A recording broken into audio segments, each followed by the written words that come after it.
and you're free and say, come on, cost one Ghana and our team and somewhere did you come on. I think never Baba Namfi, a church to so which much call a UTV, Facebook, a year page one. Now, so the comments are back.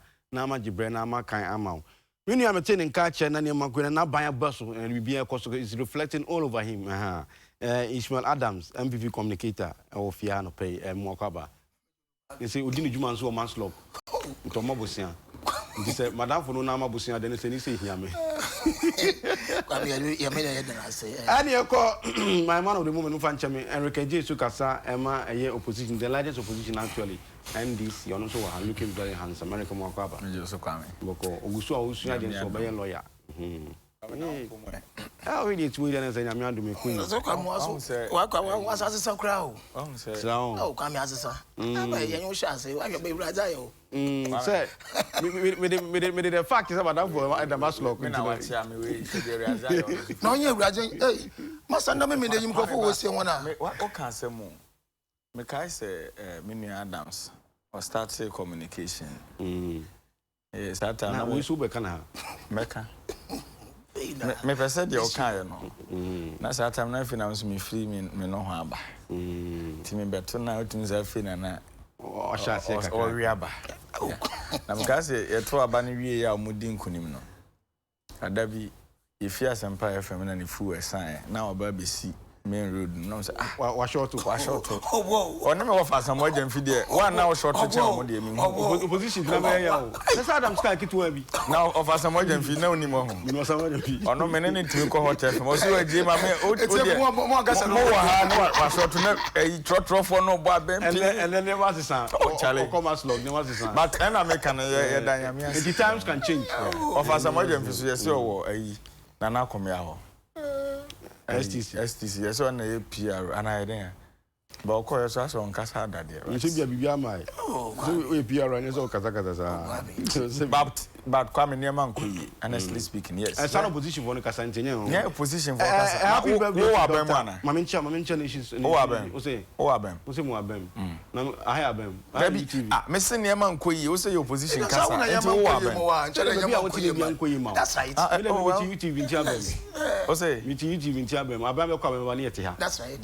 But Okoyemo. Who say Yamokoyemo? So what Aroma? Yamina. Oh, okay. What Aroma? Yamina. Okay. What Aroma? We call Aroma another Jaffa, no Jaffa. Happy birthday to the nation's prophet, Prophet Apostle Wanzuni. Ousu Dr. Isaac Ousu Bempa. We provided which we UTV cleaning in our dog. Your mom happy birthday. So when you're 50 years, life begins at 14. To which life in 10 years in here. Bumpire and I'm one quite in the young room. And many of us in the crowd. Say, many of us in the crowd. I know on for so on so. Okay. Now, what you want some of trouble in the go back one and junk for train Spanish Basapa. I am president. No born to say. 3 years na idea be so be mad. Na Ghana for being so for so this is about 2020. And I'm go for statistics of more research. You know, I dare back Ghana for be Jina so to about a year free senior high school. Just a go benefit into a woman go sika so akombotomo de ne hopa since mutual school fees no but say I want us to take a critical look at it. Say free suggestion what is it? The opposition Nancy Kura name say former president John Dramani Mahama Koken USTW Kumasi Technical University actually. When say we obeka to say free SHS on board between bia no sin who free SHS has come to stay.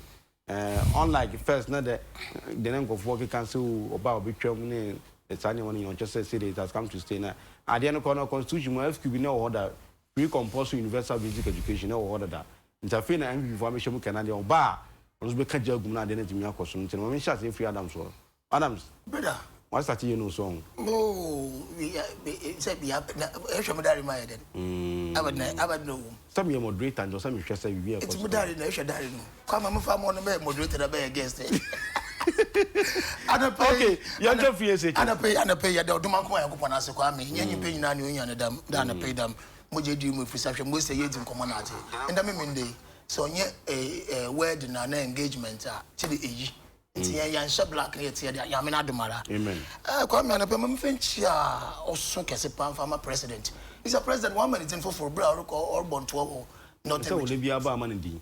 Oh, but sir, a Jumaya, no, you have not. See, I dear you. asumdwe hene kurowura nana waka bam na ne dia na de wa this is anuwoba nab anuwoba nab just was a chief for one of your mobile you know was your obi ehumobrofu nyina hene dey be ono your hena o hwe mobofo o watsama o de mankofo say one of the man oh I am for war of BC no what man northern region so on from BC no what man na this here upper east region yeah something like that from BC yeah on what man was this your friend president and anakofa the needing anuwoba nab it's go for when yo yache kwame we free soon nti mbatra da makwame na amma makwanka krebi ana pay when you check akra then you jam when the wejagbawe constituency no wejagbawe municipal assembly yat daw oyo na bo tinana elements MP for wejagbawe constituency no as deputy minister for health nyame na do ma ba busuma wotwi no oye na adwene de obohwe no o the clinic da betetegu na ma batana wa for your phone ana wanyinsa no sa wo ka wana nya boko malam junction akawe hospital yamna do ma and then answer onye honorable Patrick Kumo MC for Wejagbawe municipal assembly kwa moko bonto no kwa no clinic no it's about 80% say obeji eta na ina mastrawi we na Adams corner mastrawi kwa mita mastrawi ejuma so ma me na honorable MC we kwa ma odi eka this is Wejagbawe ateda tetegu clinic rebo ina also by the or your constituency executive sir chairman dan kwadano no madam yeme na akodo kwame anape free SHS no sabi say former president Mahama why U10 and now wada no there echi free SHS has come to stay until the NDC was supporter. I mean, in politics, if you can't beat them, just join them. And I'm there. Actually, been Adan free SHS no was it the 20 years and said why free SHS. No more you my work a crap. Eric ni paying over Mahama in day. Poor President Mahama and a former President Mahama. Free SHS equal be. Weja make a weja chara wo papa no ya former minister wa kwame nkuma na benim no breako school Achimota secondary school no also free SHS were northern region ti o you fi Achimota secondary school minister bo o tinu ko school our northern region don ko free SHS wa bra minister ko botu me school fees ni nala adifudinti on so mother has onko bi nenne banchi wadeba Brazil run tomatoes run Kobe nu run plantain chips run ataju run ice water run only was one call free SHS no chide 20 years aya waka was the constitution article 25(1)b na no ka na free compulsory school until progressive Ghana ha ebe na adze no wada man na on constitution aya wrote oya wasat there as a president Nemoma enwu do shem na what my free na entuma ye no omampan bi aba ono oya kukurudufu de oya de sika no sanda ba ya nkonko fu binum wokotokum nu dem sika no yefa mu anwo na wongo kire won mo so won tu mo mango da wonko free SSEB and this if won yim de say Ghana for ya enlightened Ghana for ya nwo boy ye ko school ni ehunnya me ye a entum kwakura se na nka chicha se be bentoa na matches and farm my literacy want to abamo ni entum keja akorisam enko bolata ho this as the minti NDC was am in there my yancham of from who are woko school na adi na kwa me semester me ko commentaries President Mahama Maya e say educatia Jana Mosquito me brother paying Keda na some in there free SHS in Woba they will collapse it kwa me commentaries pa me kaka President Mahama come from Takwa. Say let's not go back. Going forward, you know. Once the free SHS has come to stay. Yes. Now, Obi Obesana is the person is lying.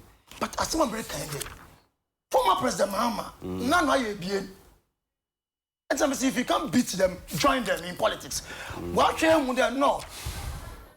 2020 on your campaign message be ala. It is I'm not there. Non manya U10. Na meka ya be ntwomba break what you free do there NDC ya me pengu edua sam yesa se NDC what power obetwa free SHS mu adai ma come cho na we come me bo ancha wa we special assistant to former president John me bo bi ncha wa said there we nyina ensem o kada But current one of Kumasi Technical University just say unchum. Kwame. Sabuano so the boomer, no man so the boomer, Nusun Cotain. So for sensational cosa, Nusun Cotain. Sister Power. When Janazi office were by Norca fan. Ninyaman or Joe officer by Norca fan, Catasashana Proyana can't kind, no Trimuna, Sadana, Subana, Nunca Kamuna, a confirmed one, or Kaka for the books and you will friend in also in the free such as many again. I then MP for some Hama Casama, you tackle out with all the passion you can master. Say, if you're really doing well as think of work, I am a munch on a moon to my palm. So the Ghanaians will determine whether we want Mahama back on it. A brand said a ways to go now or your campaign. No, I'm not so. Why a president there? And they hashtag what more? Even at you no pay. Nessa and a crescent musruno. Yes, no, but the Jerican there. A symbol of women, baby, a Sadumin womb, Sadumin wombia. Yabama won't reply because I am them and this day. Obana kushi samna letter bona propaganda and this boy is smart. Into a dear catch a gun for there. Nya or bano sister or the woman to say maba free SHS no much you do. He should give us an alternative policy, a viable alternative policy. Fortunately for your government is implementing the policy. Policy is going on. People are benefiting. Exactly so. There are practical evidence for people to see. Yes. So what's your worry? Amen.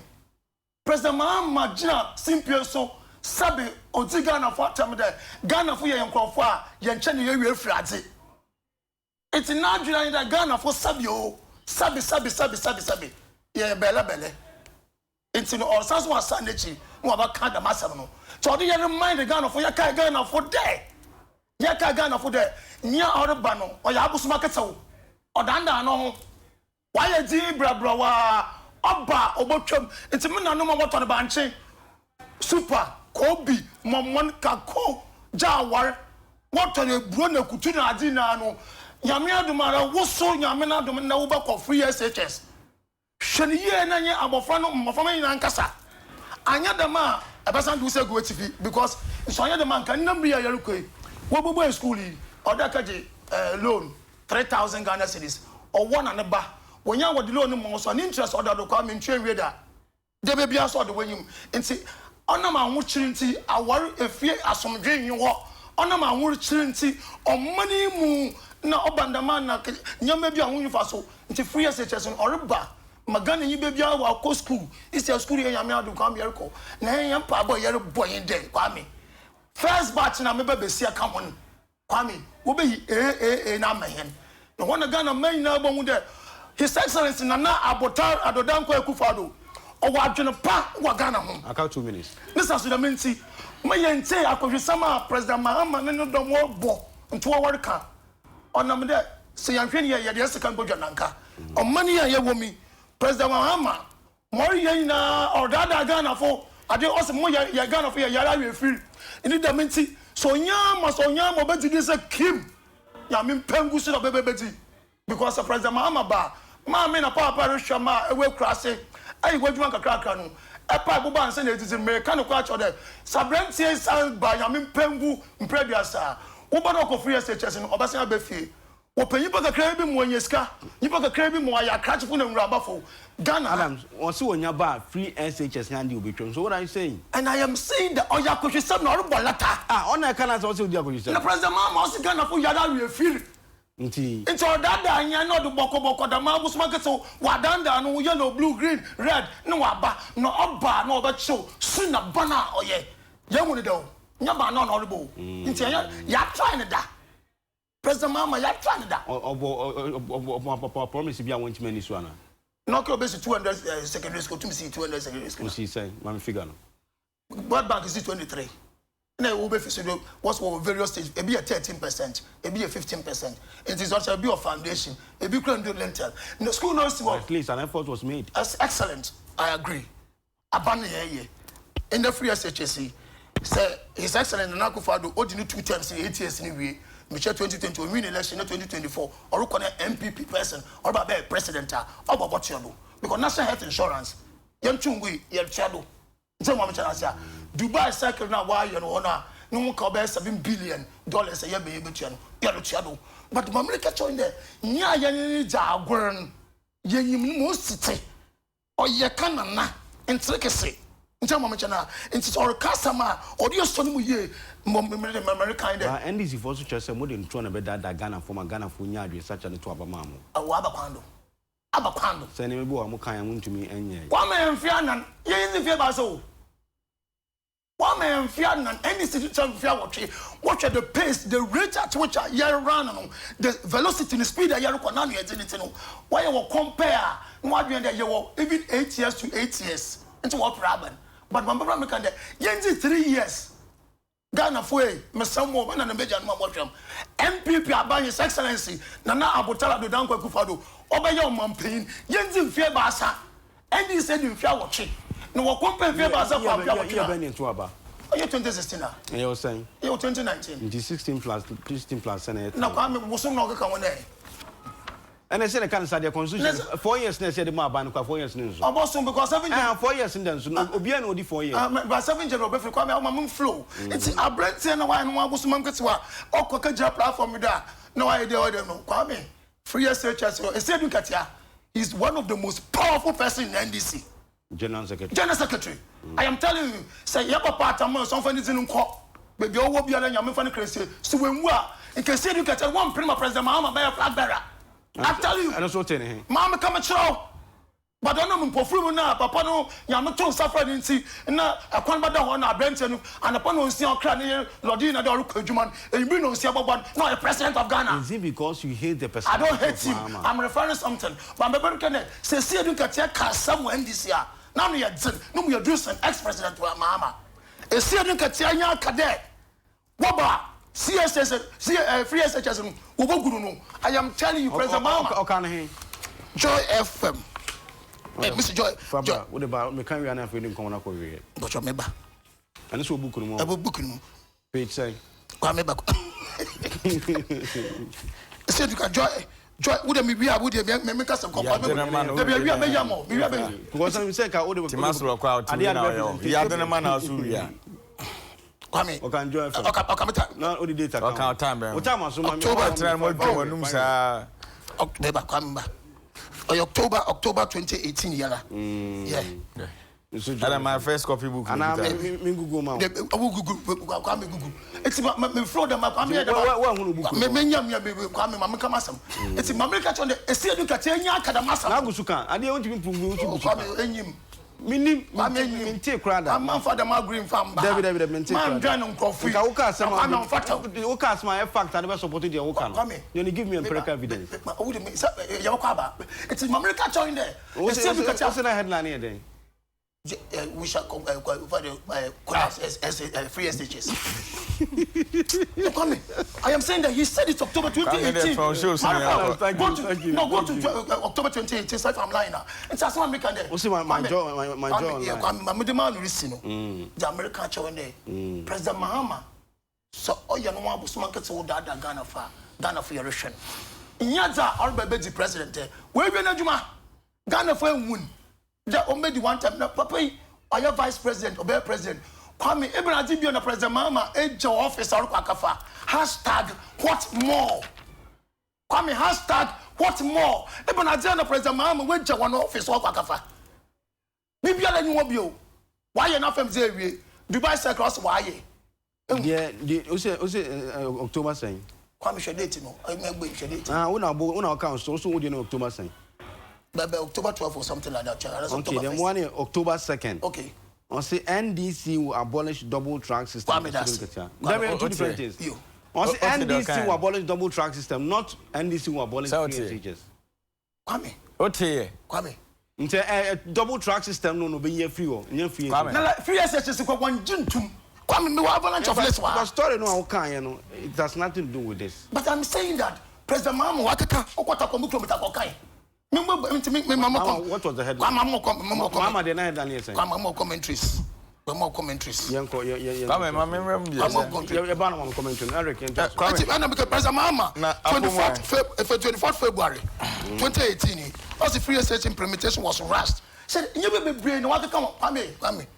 Yeah, interrogative statement. No. Okay. Free SHS was rushed. And I will cancel free SHS. There's a vast difference. As some can free SHS and so Oba, President Mahama. No bomba. You see, Magasa Kramera Mubebe, you brought him by president. He can't. Ought to be win by president. It's about Maha Mubebe. Now, moderator, if you want to be a moderator, what's your condition? Move free to one of the once I have some no cray and to serve you. And truck a crowd with brow. Eric, I can try. Mama air condition. I can try. Ashamaruba. Because we went from Baja. I'm anyone can. Okay. And then Kuntumpu. And then only prove glad to say to the when I said me prove we need to go to my authority no go to the statement I know. Send me himself your can some most workers will bedroom. Ayafraba. Until any penny casa man can change. When someone can tell President Mahama, maybe I will fraba. It's a family. But how made it? A Brenton and Maha Marcus Amina. Kwame Nyaja 2020 winning election. Man is Ghanaians to decide. Eric, me that say. The Dikano mefa kwenye so na machia Ghana for enyamre. Ehwe mo fidi kesi anopa. Na memfa nche mu edruma modjuma wura. Rose Kwame despite. Na Dr. Ofori Sapon. Say ni paku no mo some level of respect at the moment pa. Because me hwe kwanya Omafa so boa oman mpuntu a this clearly shows that if you will need pet to say dodo na wo patemu bia anka bia betu enti kwame de omoye no mesra yankopon hira de mo say yankopon hye omanan na omuntimi mu oman Ghana emfi omakoma musa kwame na in fact minua Adams ne ho ye mo wakakra and then I want to tackle topic and now talking about no worry battle be here one say President Kufuor can be or say power corrupt none other or no two or more and everyone go what talk about ba me Kufuor dey na me refer mom nti yetu mo for mo dey momfa when your opportunity abetina fidate say UTV aban a wabetina konwa so e confie miensa me dey me friends aban ne do benada now wabetina so almost 3 good years. You've gotten this opportunity to showcase what is going on. Need your maye no. And a President Mahama. And namo President Mahama no ye bed mamosa. Old my baby will be a mechewa no pay. Kwame. Abanya mo betina kunwa so a corruption etisa akono de. Uni makono de. Ade nipa kondo. Now you have the guts to sit here and talk anyhow. And don't forget 2016 election. Major success of your party wasn't free education. No. Me, as a party communicator, the multimidi nyapa corruption. How I must total corruption about President Mahama's administration. Kwanya mufa sutwa nkuntumpo ma ne ko ni petim. Then they say ne Ghana media no kwame. Dodo na asemba they side with the political party in power. So we don't get attention to debate matters at Ghana for here. Because many woka say da penye twa mu ko ye yana krono kese ekusi PDS as scandal no but enne yakata so we dey ka say krono na the energy minister say mo kan one investigation report about that me say energy minister o dey tie me energy minister say dey see ye na fraud and minister of information so say niema bi nkoyi ti o ma suspend kasa mienu na yepe we say in siginaye in siginaye because in law ye kasa dey fraud and dey cost say o da me ba me hwe say dey see ko dia dream kakra wom dream kakra na dream ketro bi wo ene ko anye conclusive good I get you but otobo betimase kwame otobo betimase the ntia me so betimase ne say sa millennium compact na ye kan President Kufuor on ekofa ba meboa ye bo na baso okofa compact 1 ene edi bi ye N1 meboa wanwie ye papa Mills ba ya wi okọ commission so ne nsa ninua one ne kogina ho ma mo commission ye ba ye no ene America fo ne say ye juma pa ya ye ntini compact 2 that is concession of ECG on be ma ya sen akoto so. Then we also agreed. Process started ya and senior koni baby bedru ya mobile. Sebi yesi adwe money ba kurati mo tongum. And I will review all the process baby ani yakwa kodu. But obi ani say governance a process enye event meboa. Eti mo sign review process ni na no na akofa ntansa ba yo. Na no ada de ba ya ye ka ho asem a ye nwie. Yeah, ministers ahodo pi we so na waka ne de mampanyin kogina ha na waka ne de. Na ugidi sese enye fraud nye krono neketa asese ne proye na omobo Ghana fo a nka mpanimfo a mo wa ba mu ma no be dane sa kwame yeti kroma ye kasa de fraud ame de menye lawyer ye say fraud vitiate everything That is, every contract a fraud will be avoidable contract. Element bend the constitutive fraud, working under duress, undue influence, misrepresentation. Those elements are there. And when they force can offer Tamanu sign agreement under duress. What undue influence and I'm go into that agreement and a poor man home to my anima guasia, modern number penny namna free education was I out. And automatically I know they will accept it in the system because the platform being no about PDS will be. Come my memory quick on free education. Now, free SHS on your free SHS. Okay, partial free SHS. Why partial? I don't know. So if you are referring to policy, the policy in your partial. I say I don't know when you really see final and obi enyabi. Obi enyabi.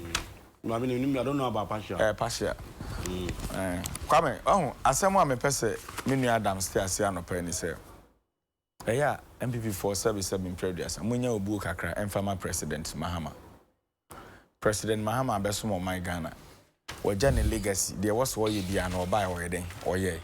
And Kwame amamu enya dakora adwuma obi anim se de te ana meboa enti na efi Kwame Nsroma penso ba no aban bia ba na afamu de wo so otimi ye no oye na okọ na aban foforo ba no no so abeton so but you see monsua kasa bia enye mamo mo kasa te se de apart from say nana do buy na ade bia nkoso wo Ghana ba sa ukofa mo 2017 budget over 2018 budget sa time bia de ombe bi omo previous administration abaso anso omo de na to aso.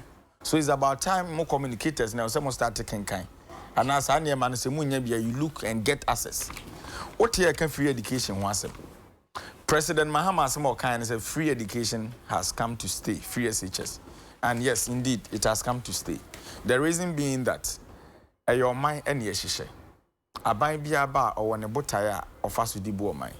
And aban bia answer the botaya ba na bebo mind. I don't think say you be nya ban obeba ma na reverse no ana meboa this e buzi aban okay say time ana Kwame Nsroma teso na oko asupitia na yenye hwio omo na ko pass Hospital Fees Act 1971 ko kan section 1 ena omo ko cancel ye okay say Kwame Nsroma tie konwa so na omo ko university na omo ntua school fees buzi aban kro ya na reverse no ena omo tua school fees so the buzi aban no they the UP people ena omo aba aban mu a ayekasa ntwi ne ayampe omoto Ghana ha enti ye kan kofo e wo se omo to free education e de bom ho safo hene a enka mo nye part of it dear President Mahama kan ya enkofo ekinkan omonte ase ne se wo say what is stipulated in the constitution no ono ba obebo ho ban and unim say your constitution na yedi bu oman no Kwame offense kase person wo Ghana ne so obi beba no so obi tumragu so unim sa enti sa oba na ade ye constitutional provision wo so betu agua meaning say nyemra na wo de beso oman no na oba be den e ba be di so enti President Mahama kasa wo kan nyina no meaning say mpanimfo a ye kasa ye te ase de te ase but there was some persona in the system whatever the man will say these people will never understand Kwame mamen kan ade kakra bi ma wo ha krate gutami o se Ghana economic growth positive IMF report in 2016 now by education sector obobo enema ahodo bi so a ye papa ko 4 pencil e free ho a Ghana ye de ba ye nim bedru ne o hwe document o say generally Ghana education system ranks among the best on African continent. The University of Ghana was recently ranked the 7th best university in Africa by the Times Higher Education. According to the UNDP 2015, Ghana's mean in a year in school by then was 7.0 years. It's higher and better than Kenya. Satamnia was reaching Kenya, Nigeria, Cote d'Ivoire, and Senegal. Now no other dear buyer, no sorted dear buyer.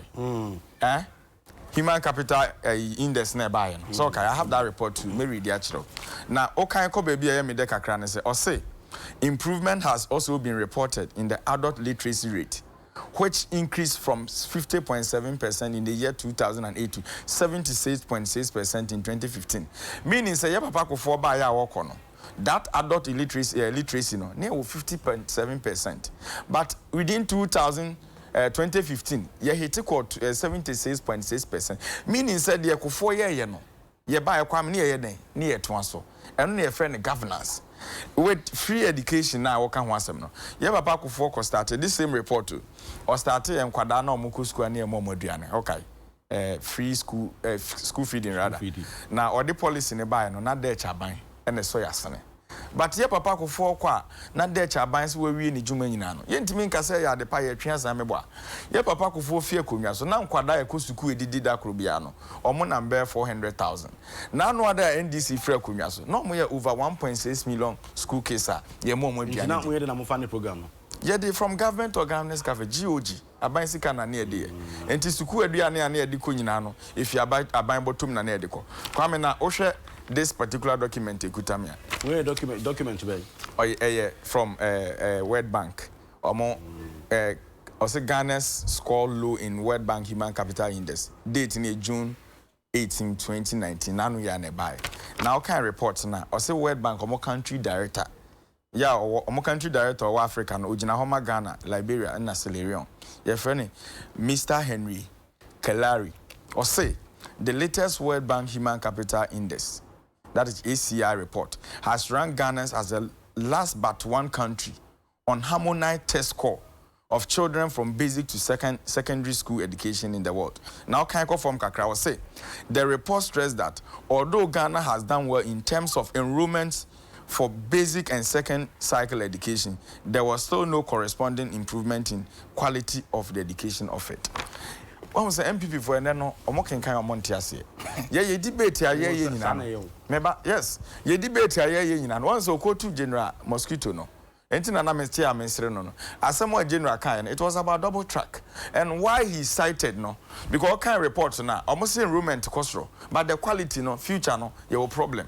Otemase and kwame ye sekete we se eye chen dodo ewure anamebwa enti say aban what the policy ba na wontimi forecast o nwene nkoda ache say ade ya mede be manhwe ye nsunsuanso e benya na ochena ne be yeso nko a na obi opposition no criticize you say call for stakeholders consultation na mpanimfo enim de e wo ye nwumasua mu nkasa kwame we wado jesi because President Mahama Kasa started kan no. And don't forget say nagrat not in ababontin say what President Mahama is saying is true because they don't give them the opportunity to air their views out. President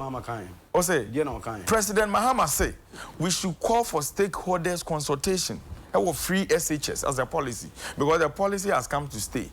And how the policy is dangling. With that statement, does it mean it was not well thought through? You mean who you implementing? Now you have been who you are. Also, the friend progressive. Mobile na ni come. Nyame na meka say ya nwene hu yi. Me ma evidence. Ye papa Adokufo. So nim no. Or your President Kufunia. Or say Adokufo cautions against hasty implementation of free SHS. My story myjoyonline.com 2017. I'll get you the story. My crisis here. And if Adokufo by then no ye defense minister. Etimi babontin mama mo date no. Date here 17th of July 2017. This is the story. Right? The story is here. My Joy Online. I won't lie to you. What kind of Adokufo free SHS? Yes. What story no? The story is here. That is the story. Until the papa ne can say the hasty implementation of the policy no. Magana for ye nya the beauty of the policy. Until mpanimfo wa ba mu by then they were criticizing you of the policy. And Kwame, don't forget, your papa nana criticism about year 2017 after implementation of the policy and Adokufo kasai. Nyame na mekan was nanke was aban mu mpanimfo twentwe omona nse kakra. Na policy ni studying the world before implementing the policy. My Joy Online, I gave the source. Aside the nonsense, or say Ghana needs sober deliberations on free SHS. Otumfo say to and also my memo date or cancer no ne bia okano. So this means that stakeholders, no, just after the implementation. Yes, just after implementation. And as our concerns in Eden. 2 years down the line, what has really happened? Let's see. Me o 2 for the Enusuni. Story ni 17th August 2018. Eti dem person me say enye President Mahama ni NDC for. What has really happened to the policy? Enye President Mahama ni NDC for nkwa na ka how our policy ni bebo aye ho asemo. Yenye neutral people omoka to the extent to say Ghana photo sam for finance minister ekochia ne ba wa Chimota College. Essential for ben no so obenya anka de obetimi atua ne de enye den. Entua na obi oye cabinet minister ni sika Nisika na ojeje no ene yi bi di fund free education ono no ba abonten be ka kire se ebe ye kura nka de obetimi atua ne ba de a na ede no later osan ka kire Ghana for say okogina brashe bedwafi say omo ye interested say nko mbe create account bi a as a voluntary we be tuma na de abo free education. That is not what we are looking for. NDC by then and you criticize the policy no. Ye catch them company say they should come out with a policy document and try baby a year sika pudo no dia fund free education. Those were the questions and ebusa. And now hani aba and I the 400 million finance free education e was first year 2017. Ye ko yibi wo oil revenue. Ye ma mran na ho. Say on the back of some concerns, and very nice concern. But what I'm saying is, what has really happened to the policy after its implementation? After its implementation, we're talking as if there's been a problem. No, challenges are there. You can't tell me double track is not a problem. It's a problem. And yes, I know challenges are there, but you see, Ghana, we have to start learning. As a Omano, in okay, implementation of 4-year policy for the buy. By then, my former school was 8 to 2 senior high school. 1 year, Quadabia no call library. Because now Quadabia no money baby da. Until library books in a Debiameka, ye yini in a few, and ye chedema house masters. Enti akwadana o kona de no kosuya me bebia me free bible for krebia na me ntibi mebo library na mekwa kosuya de kakra timi akan wo ma no yes new policy aba affect enkwadana ko classroom aye dining hall no mo departation curtains and the chichem say omo di nua bobom enti French class for her na maths for her ne say amwa it's a fact enti so obeka ya papa mills eba ne first 4 years first year infrastructure development various senior high schools gidi pa enu bi na president Mahama Kane ya ye bi da ye ba osi adan John Dramani Mahama double track a bit 10 of the past because you name the records in the education sector. Ye ba ya under NDC regime. You can't say ye be no be ye man 10 of the past. Na me tatra me de na wan tia sana osi adan.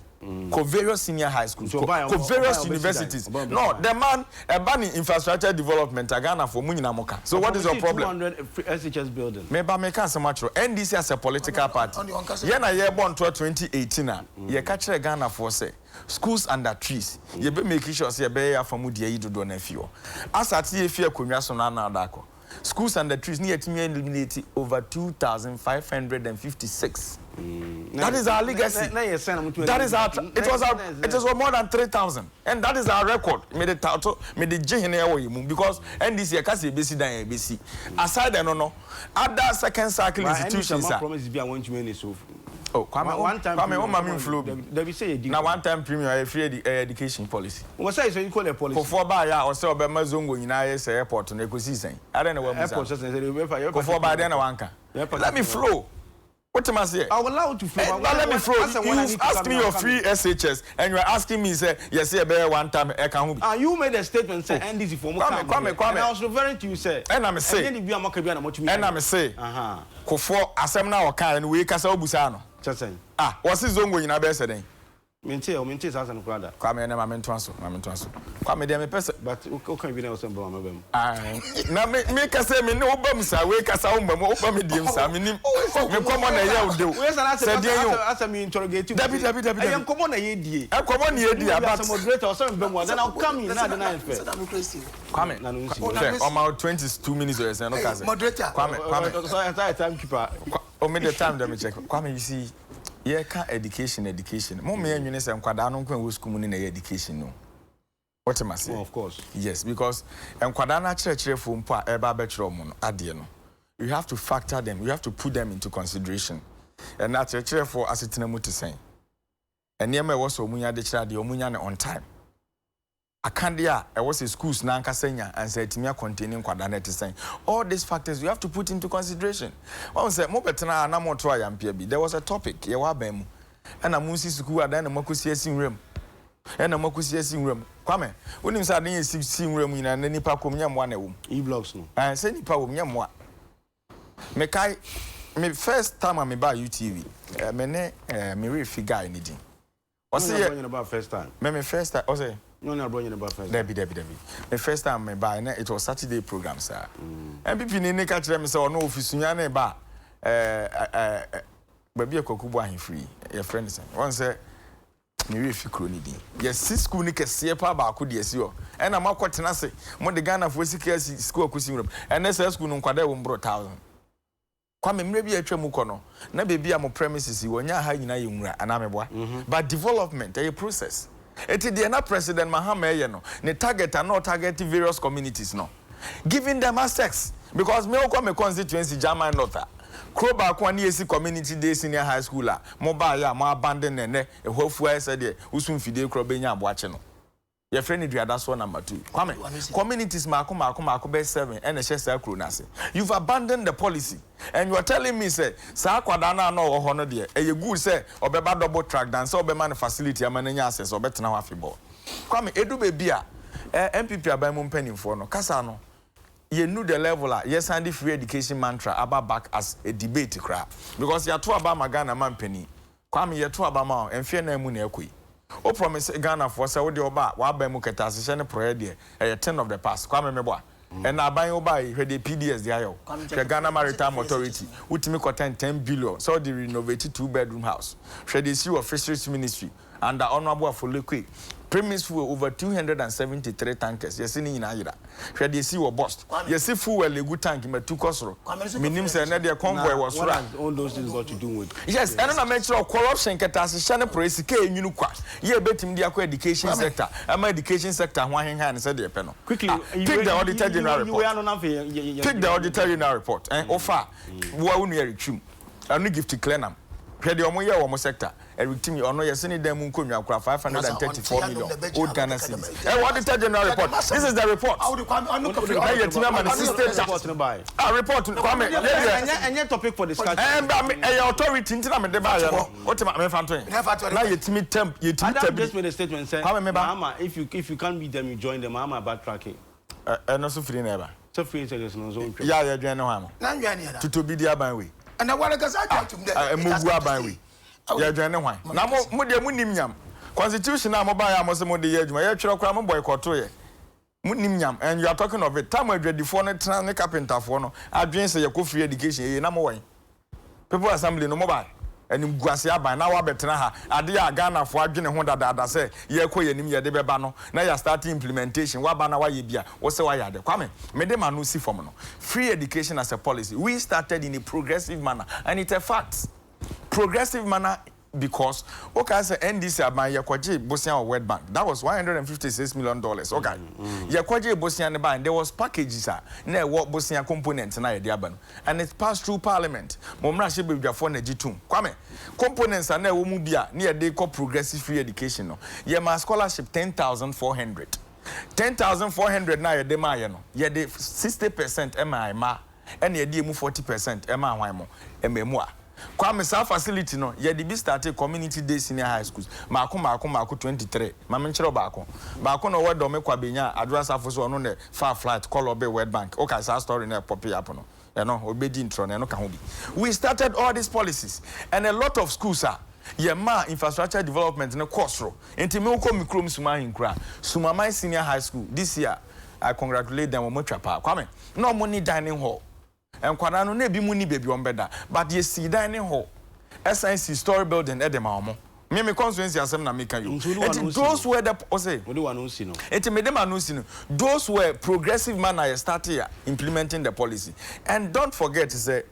me starting na me can asem about school feeding ya papa ko for the buy say about ya mamu kosoro it is obi the policy aba and now you starting with progressive. Now waba now see oh I believe say yeah my first years ne koni free this year na second years ne koni free this year my family I don't begrudge you na me dem anunsi for debia meka it's about time say we realize say Ghana for 1 year small and we are not worshiping any political party until you be so damning say keje me ba betena wa feed kese so na de be ma Ghana for asetena mu atumpon meka say never me dem no call lastly you see offer offer 2017 budget seconds offer 2017 budget offer 2017 budget allocation at the free SHS by then it was 400 million Ghana cedis and the appropriation was 64 billion in 2018 allocation for free SHS was 1.1 million Ghana cedis. And also appropriation on what they call was 67 billion. And over 2019, appropriation was 78 billion. Free education allocation was 1.6 billion. Kwame, Okambomwa, endru 4 billion but any ebusa so obi kwanya was free education obi nyansuo no was free education yama over 200 billion. What the bear 21 billion pen akọ capital expenditure. Untimi mampuntu onkoso Ghana for Abraboma. Also Kwame, are we not in this country when the NDC described President Kufuor's health insurance as cheap politics? Today, their so-called one-time premium is now in the Guinness Book of Records as the greatest estate in the 21st century. Listening to Eric Adekye in his references, especially from the one Mr. Kenoforiata was mentioned, it means that NDC's free SHS will be cost sharing. Ghanaians must be extra cautious with the dramatic U-turn of the NDC over free SHS concept. Kabi from second D, or day I don't know. This one is coming from Kwame. Eric has made his point, but the truth of the matter is that they shouldn't make a mistake. We are not voting for Mahama because we are tired of him. Also, Dr. Bawumia was forthright that the NDC is bereft of ideas to continue and sustain the free SHS. Since this idea was espoused by Nana Addo Dankwa Akufo-Addo in 2012, the consistent message by the NDC has been one of skepticism and attacks to deliberately taint this pro-poor policy. However, they shouldn't and haven't shown competence make the program a better one. The NDC continues to be an enemy of Ghana's progress. Kwesi Reynolds, Aguna Odobe in the Central Region, also they are what they and also. It's only the NDC that seems not to understand the free SHS policy. Nana Addo Dankwa, in God's wisdom, knows the plight of Ghanaians and bridging the gap between the rich and the poor. Come 2020, MPP will still lead this blessed country from Lambert, Nana Addo, second born, Aguna East. Nana Addo, second born, Aguna East. Okay. While I know on the faculty, I'll say, I wish that lies and propaganda machinery of the NDC communication team members will not use this banking system to score their cheap political points, because government is doing all this for the benefit of those who deposited their monies in the banks. No shaking and no cause for alarm. Measures will be put in place so that depositors will not be the losers. Caution should be taken seriously that depositors will be on the necks of those affected companies. My regards to Ernest Yao Kumi, incoming member of parliament, and the one farmer, Kaubete. Osif Farouk from Tema. Thank God SEC is finally taking up responsibility. Those responsible must account for their stewardship. Uncle President Akufo-Addo, every bank will account for taking depositors' money. Ex-President Mahama is more convincing, promising Ghanaians one house, one V8 Land Cruiser than telling us not to cancel free SHS. The politics of deceit must stop regards to Kwame Addo Dankwa and Akwasi Afrifa Mensah, Farouk or the Free Chama. Let me do the last one and then go to my brother and for Nidia Nkosi. The message keeps coming. I mean, kind of last one. Also, Kwame, let this go into the MPP communicators' ears that John Mahama and NDC will never said anywhere that they will cancel free SHS in any way. But the badly implemented free SHS is what NDC speaks against from Abladi Fiokuma Zongo. Okay, Adams. Now what about I? Make me walk a cracker. Do that in 2 minutes now for your topic number 2. But Kwame, everybody can carry me down in there. Also, education, there are challenges. Into double track and on what will be for. Yes, you take steps at double track, if you will. Only thing you see infrastructure or campuses, the more tallest one. Edu Igwea, Anake Costa, Academy of Christ, SHS, 12-unit classroom block, finishing ongoing. Mukuba, you may have one. Bro, when I can't. He does not finish. I was finishing ongoing. Eric, as human, as human. Oh, can't find it. One for communication. One for you. What two foot travel? As human as I am. One from no. Minimum. Adams to us. Jamiti from or two foot through. Self finishing ongoing. OTB. Vended SHS 12-unit block completed and handed over. And say about Dawson. I am sure Kurano. I'm a constituency. I would want to feed them constituency. We're just about municipal assembly. Honorable Patrick Kumo, MC. At least in work of a regional minister, Ishmael Shitemo Abashade. On the free SHS for our Trinity, yes you best 3 years a best secondary school go see the make the challenges na wo no ya me na do malako campuses we start we see dormitories we see what do you call it classrooms sana be a double track na year and say 7 years you want to match about 2 years na ya me na do be ye fio nti challenges na dey but come more you down there obi an sabita fracture enkankan no o passa onye sika odbotua school fees no and then ya me na do mala orukọ nti Ghana for nankasa work free years one work free years no ene mo foma na wo beji 18 19 20 wo to about 2020 no wonyim bra wa fem na aduma yankopon na ayamon nti Ghana for yen wankasa anya rekna me kasa te wona me besi okay aka 15 minutes okay meche 12 minutes and I'm 3 minutes I am there na me the one mama rebata o man na mo bia no bata dey say better am ponda kwame I be fair to me no because no so that I want to be fair to everyone no me ba what and it me ka o be set time no be fa the ad dey one kwame you say aka 15 minutes and to the family too no mama na che dey aka no amati over for 6 minutes no for 6 minutes no for 3 minutes kwame president ka say me na o to we o work je dey o ya mama su 2 minutes na yen che time no me man at yes so on the 2 minutes so one money 2 for rebata and for me there mama president ka say was greedy criminal sabotaging my government saying President Akufo-Addo directs police to deal with ruthlessly with fertilizer smugglers before we have fertilizer no. And then we'll finish it with GN Bank 22 others license revoked by Bank of Ghana. Come nothing.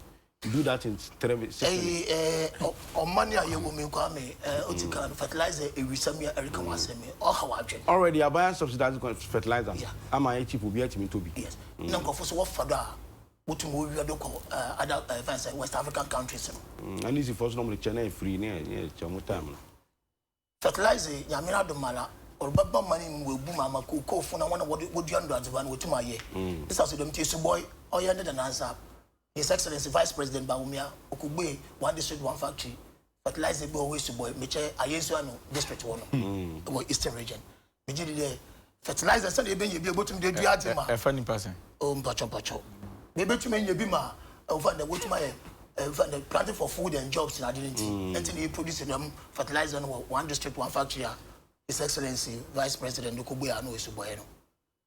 Oh yeah, you dey yet money mu na ye na ye pere ye bo money mo ban ma no otumi gina yi ma MPP no NDC no ye na sabita frache ye moto hen na ebinom so why adwen de adwomboni nti adza wo de bobo ma no so bofa akwan bi do na chi we wia na wakoton but ye nyimpe ya de man oti de nyimpe bi wo no ma won so wo ya mambofo and it's a president ka de police fo one more than the washer there. One of we fertilizer or cotton ton. No ma a quaffo when you be found the ads in me, yes, you be empty. One chill one now, you a president as some kind of no answer man wakano. And say, on your police if you could say so now, said what magic one. And civilians so kwame. You may be a warrior, so connection, syndicates. And think of him there at what if air being saka, the serious saka, or could we say it? This is the main thing.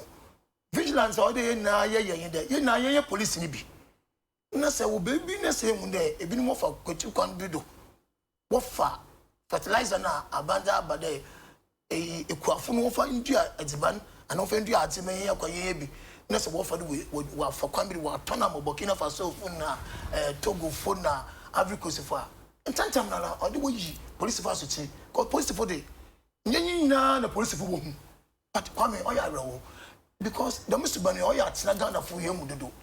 The economy you for that. And that you talk hard, and that you be sedan, and that you be no honor your journal.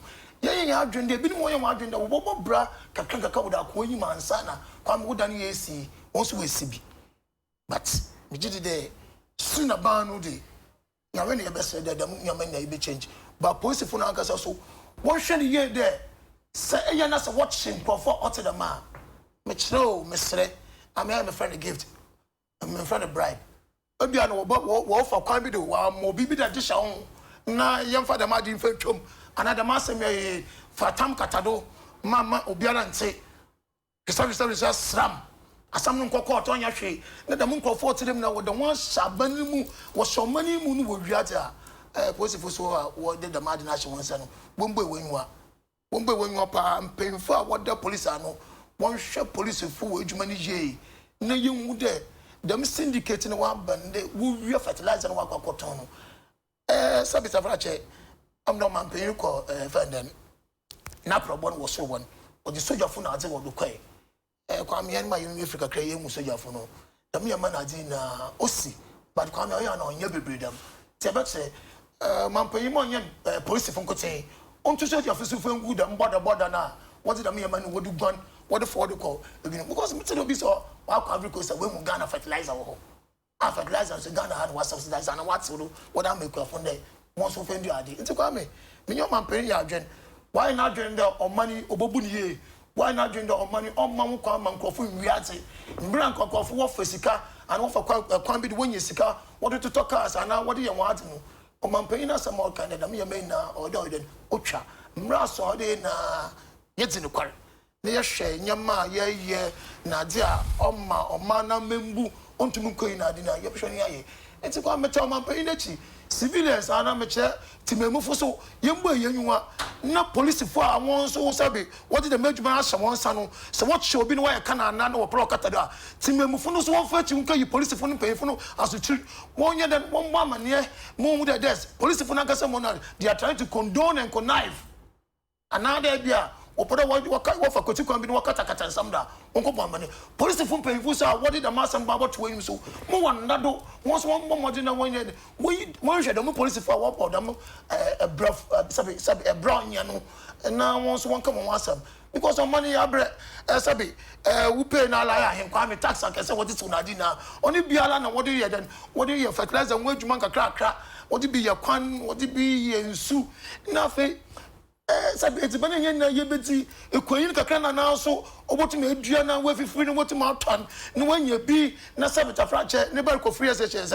at least shota kakra botum atwa ma no so ni so ekoyin no so ne fertilizer so ewi akoton kwa me besre o man pay mo aka no yen na ye tadechi obi bi olobo huda ne yanko da boda ma brefu na otedam no ewi sama otedam no o mo modem yan chen police for no so what did the major march on son yare shon timemi for reshon one because kwa me mo yare when there e beko police station a report timemi ko police station a report there memu da asumesi or the fertilizer or the after dem ko chi kwan do o kwa cotton timemi na be fie no na nya after the fertilizer no do gwan police bi abona mane there asumesi no be catch and there our for them fertilizer no na timemi no ntumi ntene fie because what bani dem no afa nwura na how na dey nti amanda Ghana for class obi information pona so the information require no slow come 7 minutes o slow nti kwa me mampan yeta na chi wo me na yembo yenwa da bo kwore na mo modina na nyame yam dem no yenyi fi wona Ghana for na temper free because okay yanko Bank of Ghana 23 Bank of Ghana 23 insolvency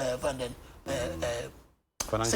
service and loans company no kwa me jizi there Bank of Ghana sabita frache mo no what we mi say nye da wo sorry ya na wo so bia sabi ye tan obia we gbe microfinance and other we gbe service and loans ntino sabita frache ye twa na dim biji the answer na wo twa de me 23 and other bi ne ba say mo no one investigation bia o we bia kwa me wo ye wa koni ne mo hwehwe pepepe wo de da mo kofi wonya mo de ne de sabita frache so bi de sika boto ho na so ka bando ba jini sika na sabetu academic sika no na so da menti no o da mu bank da mu nkofo wa da we finsen 23 no mo ya me down there sabe so we twa online system no mo onye adwuma bi wa depositors and customers and other one what we sika kwto one dey wo sabeka sika aya nkofo saka mo sika I'm also back with Sika, but on your acquire, they be under Mimidi, a trade acquire the music was amo. And it's gone away. Come here, 7 billion now, buy cars for the years, I clean up assessment, and it's gone away. Come here, Martin there,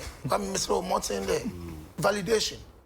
But yet, 1 point and ideas got to bank. And I was almost what you got to bank upon a Cajino. Equa, don't know Johnny Q. If a processing and son away, you was amo. Wisicano. On your way, first of all, child of a crack because receiver and ya obasham which the miscan. So that the crack tables but there. The margin or the Misica, no Kwame, a JTR service and loans company.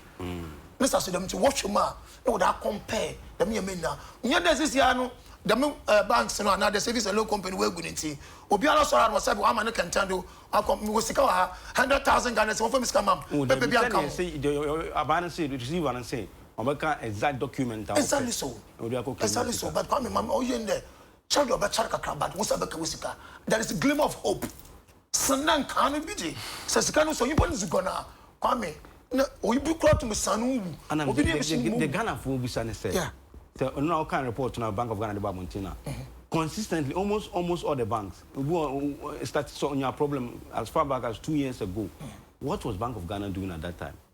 Kwame, I don't know whether Bank of Ghana they are in league with this savings and loan companies. You may be other. Many in league, they are all come license. Kwame, you may yet some way. The managing director of this company, at my mission, I said, "No, crew, ultimate phone baby ala." It's no Martin the monitoring record, no investigation code. No one there is soon do a baby. It's a monitoring code, investigation code. One with the sana, them savings and loans or when were insolvent. Another no one used to be out one of my what to do the major monster. And I gave them two years. You call me on investigation day. And I pray investigation they damn not say. Kakra. Here sorry and you face one because one answer Kwame I shall go back to Abba man no so obobia obokuekesi because I want to investigate one when you want what you when you when you sika bia da ho enti won so won muksi na wo when you maybe a wo yen kakra wa chi de ekom kwhwe man sana I say you financial consultant bidding come on benos I say I set up a business the business goes bad the state comes in serving the Kofosika putting taxpayers' money, and then I go scot-free. There should be some prosecution. Kwame, because Yimpa, no, yeah, the savings and loans. Sikana wako train, Sikana fine, Sikana wayen, or even the Sikana band them. And one mission I say, or more recapitalization now. What is Kaka Krabi Beshema now? The Scout Bank of Ghana, the Beshemo, okay, see that. I know I'm more Sikana, Uncle Sikana Jino, Sikana fine. Adam's American can be a town here. 1 minute. To the man who listen. Please. I'm the man who listen. Come the man who listen. I don't have 10 minutes. Come the man who I don't have. Kwame, a Johnny Casanete, let me be honest. Kwame, the man who listen. In yonder abandoned ward, you know, be there. Subject microfinances. Banks be and I say service alone company. So 1 year for them. Where do you want to yeah, you should be monitor you on here. Adam, please. But what was Musika on your way? Musika, Musabaka. Eric, please. Yeah, Kwame, that's it. President Mahama. Mesanyachian baby will be our own cousin on Canon Sempano. Asempa trejumadi ni se ya na yesate wotro no o kan asem no na to nipa so mu da bia ka ho asem na ekọ enwi on se Kwame Yesu esuafo na omo yedumenu ba nyame asem na ekọ ba bia call cabinet ministers call cabinet ministers eno na enye family and friends da bi oyi omo fi na poso omo mbetimi aye adwuma no say wo ka cabinet what the box site company now with the man in here what the box site company now with the man no you supreme court nka odini now the man ni papa Adam jana ye ka no bucha what in na box site in da Adam we say yeah we say no box site in da you've done with your time please allow him to flow but okasa man kase me to I monologue that should be interjections akakra I monologue Kwame dase ntime say Yesu esuafo odumienu no oyomu free amaya hodo aposo ena na omudi nachi na we hwe kokofu bobofo ye to aban mu ya abusuan chemfa me yire dada mo me namfofo nkontafo na tie tua wo man so na Ghana fo sika di amane ene ye ka planting for food and job asem ena wase police for ya den police for mo che fertilizer mo de mu nimnyam mo bo micro no ente se aban mu mpanifo amaba maka mama corruption ayes social intervention every day be a scandal bakoba obetena as police for achi obi omo che wan man omo che no last year in Bronga half the then regional minister honorable Kwaku Asmachreme current lands and natural resources minister okay sa papa na abronyes were corrupt chen Saudi queen okay sa story abronye current regional chairman of the NPP oni ni nyantokwa yes papa na Domawood village for also the petition tia say wakwadi omo candidate 6 billion Kwaku Asmachreme be ka kire say bi enko ano fertilizer ayira from planting for food and job is 6 billion. So what is a Rosewood report so as I capture no or you don't balance and natural resources. Me share boss na as be chino bunyanche no. enkofo ko ya yetikrom ha na Greek minister Babo Ntiambe kan kire say fertilizer na John Mahama kwaji Canadian $135 million na ye de be mapo mobile mo sesan din ne planting for food and job no fertilizer emu $12 million ayira na mo aban penimfo agana for ye de tax tua moka mo ya mo complain unit de bia mo Babo Ntia na mo be complain a kire Ghana for. Is that how to govern a nation? Kovota region Archibald regional minister the same complaint last year. Unnecessary fertilizer and yes smuggle the call. Now yeah, most free media na solena mu betua ma na ye mo fair na sesen. And some trophy na from most fertilizer na ono okita AK47. So the police krono na mo ba mo san penti te say the Ghana for mo na mo nchia kromfo no. Mo ane nkofo no. can you Na bi na say mo kwa. At the end of the day kwa nkofo report say solena ba. Solena dia hu hia. Okay. Come solena dan chan. Ba ya hu hia. Chesana ko na kan ye. Me ba bisa question. Kan ye. Che. I'm a journalist for solid pen. Oh yes. Kwame apart from one boss here. Memo bi duwa. An kan ye. Memo UTV media. Journalist man. Kwame nko oh man, journalist man. Oh boy. Say no, enya bone. Ye no na ye adwuma. We sacrifice so much. And I'm say enya bone. Oh, appreciative. Mo nya sama ne famita. Me nya sama ne famita. Kwame nya sama ne famita. Also media house. Media. Kwame tie media. Ye ne mo na ye adwuma. O ba ye program na ma Australia. Enya bad. And now go media ni mase. NDC go media. Solidarity. NDC in solidarity. And the NDC, omo gumi di anima say. In fact, omo demo na mo ba NDC gumu anima say. NDC gumu anima say. Cause mo ndiska kwa me wunchi mi nje to ane papa. What are you doing? It's just a government more so. I mean, he's not being fair. What is this? Media anima say. It's okay, Eric Chasoni. NDC kwa gumi di anima say. Senior, honestly speaking. Baby, honestly speaking. Anya de. Kwame amount enough time. Gumi di anima say. Senior, with all due respect. It's okay, with all due respect. Yeah, time no cross no we. Dia mo pa no. Kwame, asem America. Gumi di anima say. Fertilizer mo amaba mu mpanimfo. E na eche fertilizer no. E na mo bop fertilizer na akro no. Mo bokro no no wi na my friends and drove for their to mo nim so mo nka bi mamo. Na Ghana ni bi anya watchdog. Why na enkoye watchdog? Kwame, you remember when we were in Pa? Yeah, in here free fertilizer distribution at the cocoa sector fertilizer ni echiche no.